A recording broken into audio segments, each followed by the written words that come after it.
నెల్లూరు జిల్లా కావలిలో స్వతంత్ర సమరయోధులు జాతిపిత మహాత్మా గాంధీ గారి 78వ వర్ధంతిని ఘనంగా నిర్వహించారు. ఈ సందర్భంగా మాజీ శాసనసభ్యులు రామిరెడ్డి ప్రతాప్ కుమార్ రెడ్డి ఆదేశాల మేరకు వారి నివాసం వద్ద ఉన్న వైఎస్ఆర్సీపీ కార్యాలయంలో ప్రత్యేక కార్యక్రమాన్ని ఏర్పాటు చేశారు. కార్యక్రమంలో మహాత్మా గాంధీ గారి చిత్రపటానికి వైసీపీ నాయకులు, కార్యకర్తలు పూలమాలలు వేసి ఘనంగా నివాళులర్పించారు. గాంధీజీ దేశ స్వతంత్ర పోరాటంలో చేసిన త్యాగాలు, అహింసా మార్గంలో సాగించిన ఉద్యమాలు దేశానికి ఆదర్శంగా నిలిచాయని ఈ సందర్భంగా నేతలు గుర్తు చేశారు.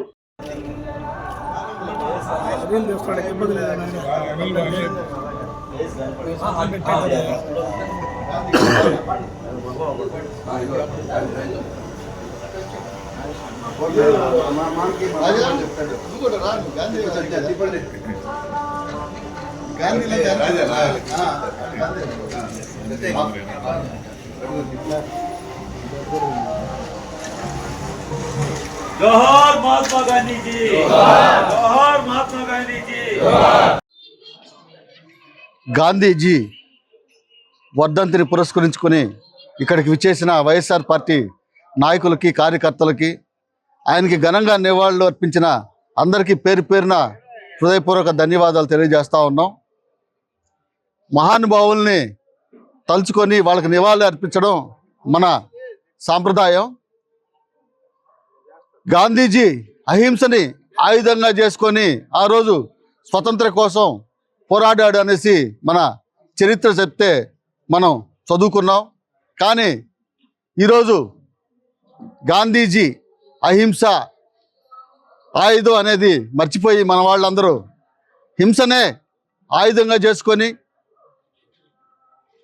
ప్రభుత్వాలు, ఈ కూటమి ప్రభుత్వంలో అనేక రకాలైన చర్యలు జనాల మీద, అదేవిధంగా పవిత్రమైన పుణ్యక్షేత్రం, ప్రపంచవ్యాప్తంగా పేరొందిన పుణ్యక్షేత్రంలో సున్నితమైన అంశం తీర్థ ప్రసాదాల మీద కూడా నీచమైన ప్రచారం చేయటం, ఇవన్నీ కూడా ప్రజలు గమనిస్తూ ఉండాలా. గాంధీ ఆశయాల్ని ఎవరు ముందుకు తీసుకెళ్తున్నారు? ప్రపంచంలో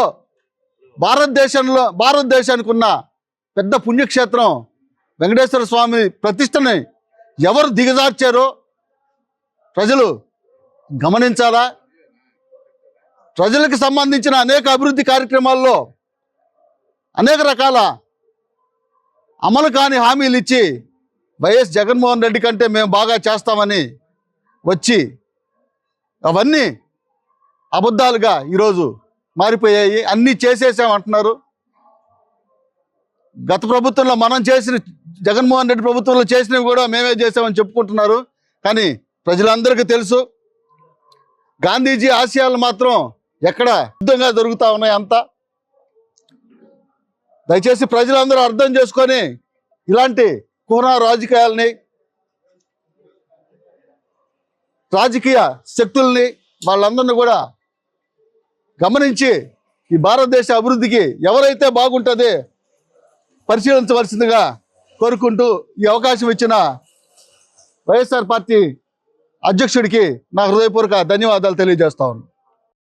అందరికీ నమస్కారం. ఈరోజు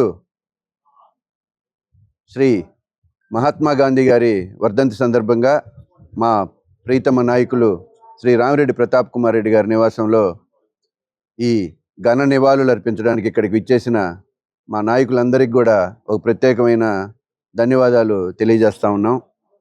మహాత్మా గాంధీ గారు అంటేనే మా పెద్దలు అందరూ చెప్పినట్టు అహింసావాదంతో స్వాతంత్రం తీసుకొచ్చిన మహానుభావుడు. ఈ భారతదేశ ప్రజలందరికీ కూడా మహాత్ముడిగా చిరస్థాయిగా నిలిచిపోయినటువంటి వ్యక్తి. అటువంటి గొప్ప నాయకుల, గొప్ప వ్యక్తుల ఈ ఒక దృఢ సంకల్పంతో కానీ ఆయన చేసిన కృషి ప్రజలందరికీ కూడా తెలుసు. అటువంటి మహానుభావుల్ని మనం వాళ్ళ వర్ధంతిని కానీ, వాళ్ళ జన్మదినాలను కానీ గర్వపడే విధంగా జరుపుకోవాలని తెలియజేస్తూ ఈ అవకాశం నాకు ఇచ్చిన మా ప్రీతమ నాయకులు ప్రతాప్ రెడ్డి గారికి మరొకసారి ధన్యవాదాలు తెలియజేస్తూ, ఇక్కడికి వచ్చిన ప్రతి ఒక్కరికి ప్రత్యేక ధన్యవాదాలు తెలియజేస్తూ సెలవు తీసుకుంటాను.